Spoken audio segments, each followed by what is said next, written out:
No, the shots really just put him off right there. That might have got him killed. All right, ladies and gentlemen, we finally get to spectate a team that everyone's going to want to see, Aydan.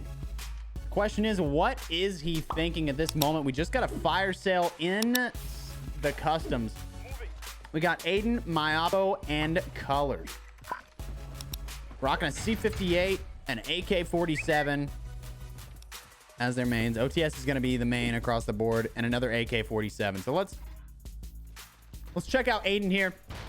So many UAVs. I'm pretty sure that they're never buying their significant others anything because they just spent all their monies on UAVs. So that's crazy.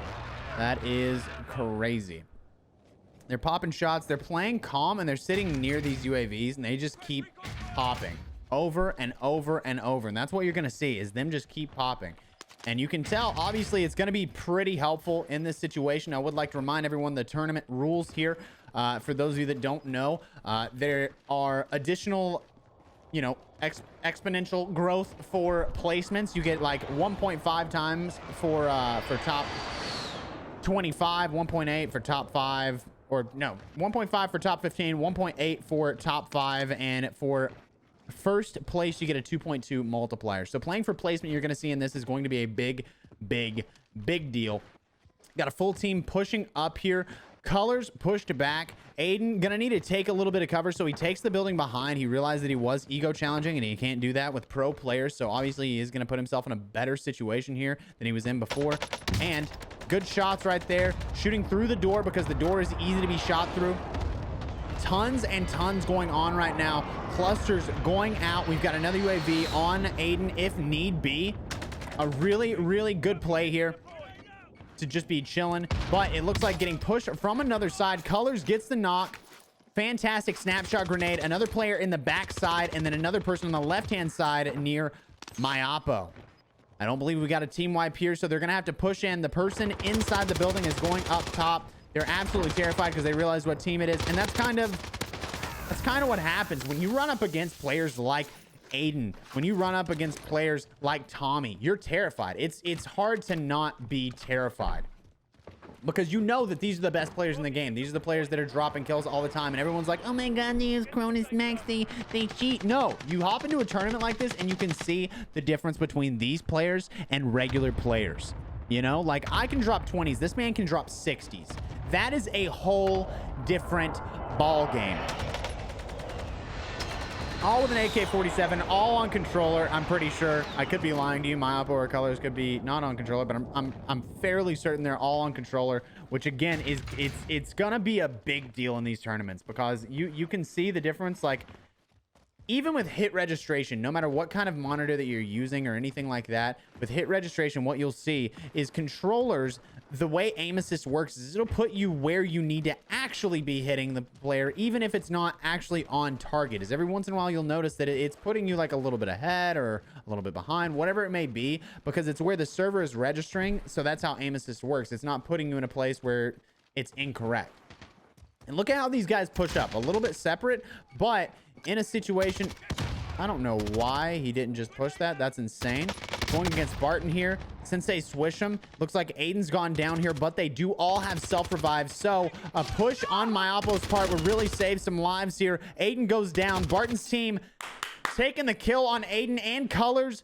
All we have right here is Myapo to get the kill on this, and just a weird position to be in. We have Barton up top, just destroyed.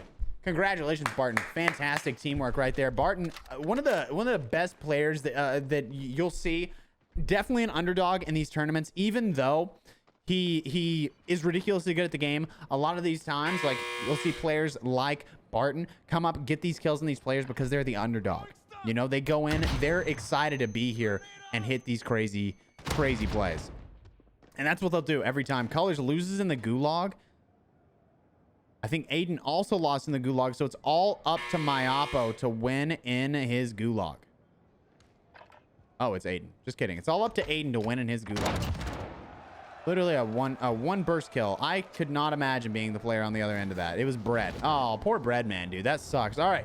So Aydan has to regain in this situation. Now, there's some bans in this game. We've got bans on shotguns, bans on MGs, bans on stoners. The MG you can actually use until you get your first loadout, from what I understand. Now that they've already got the first loadout, that's it. They cannot regain with an MG. I could be lying to you, but I'm pretty sure that's how it works.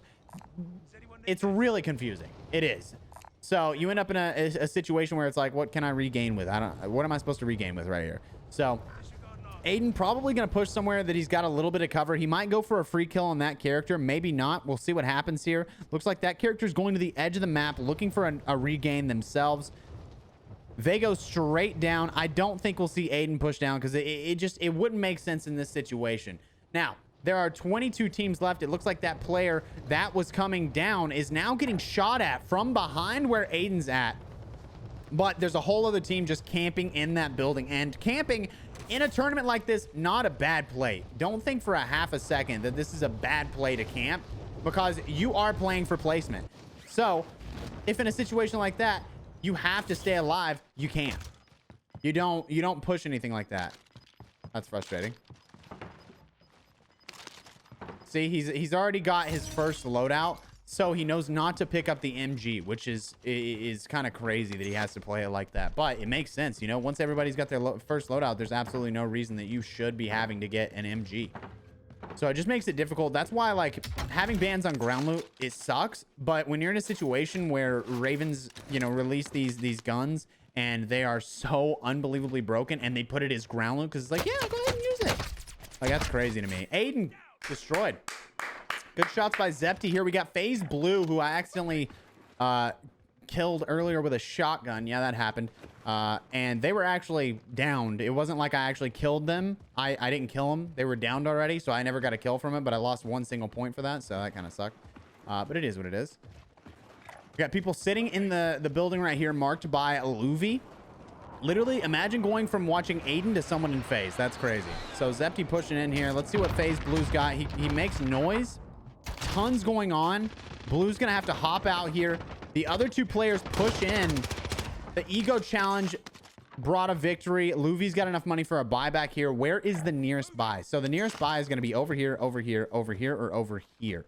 So if I had to take a guess, we're gonna probably see a buy up here at the buy station, at the very tip top, which is technically the south end. And the only thing about that is earlier we saw that there were players up there. So if they go for that push, it's going to be a difficult push. They're going to have to fight 2v3 in most cases. Would you look at that? The broken mechanics of Warzone. Don't you love it?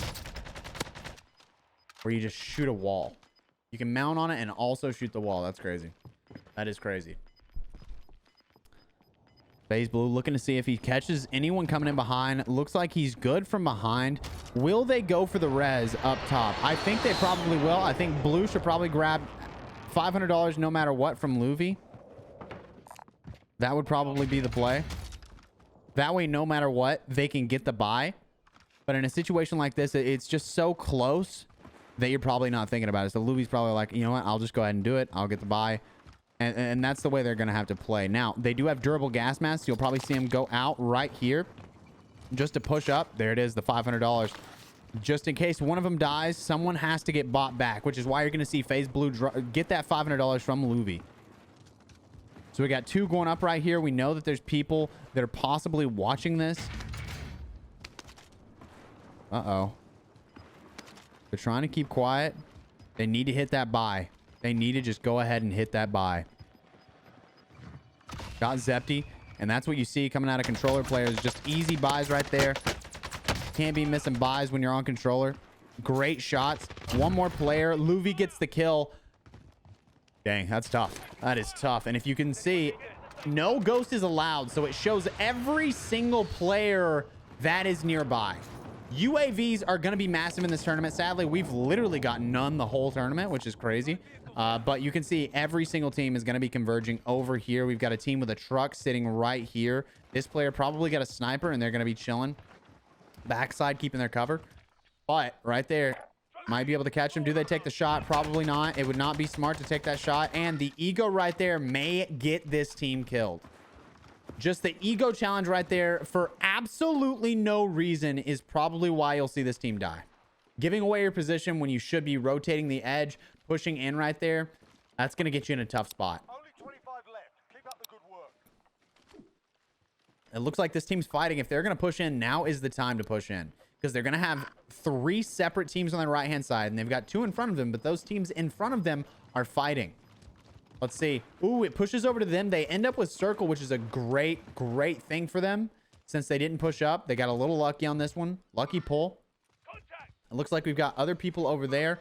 Super far away. I really genuinely hope that no one starts firing. But they do. Which is crazy.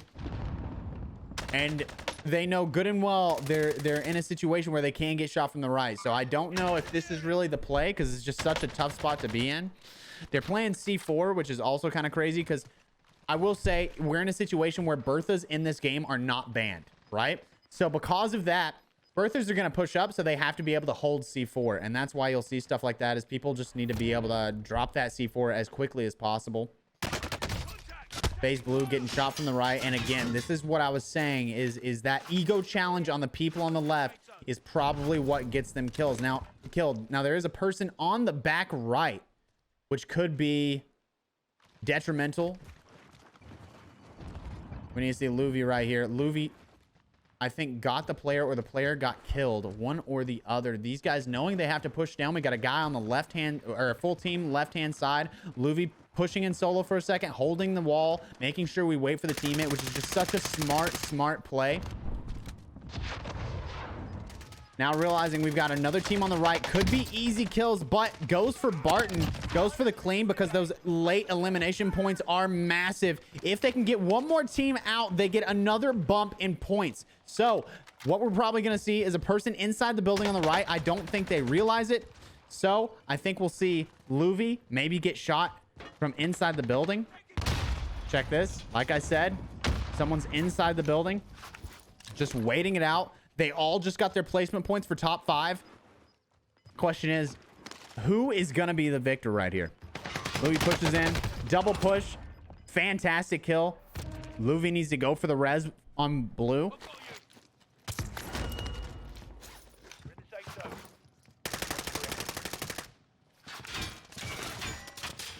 Good plays. Good plays.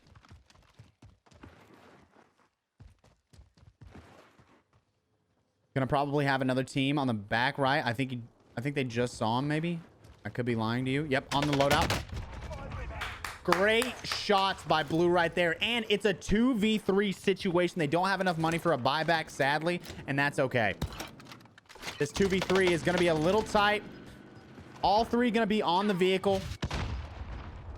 Super close, sitting on stems. Louvy has. And what Louvy could do. Ooh, that's a tough spot. Let's check out Faze Bloo rotating around the right-hand side, which is wild. No, the shots really just put him off right there. That might have got him killed. It absolutely did.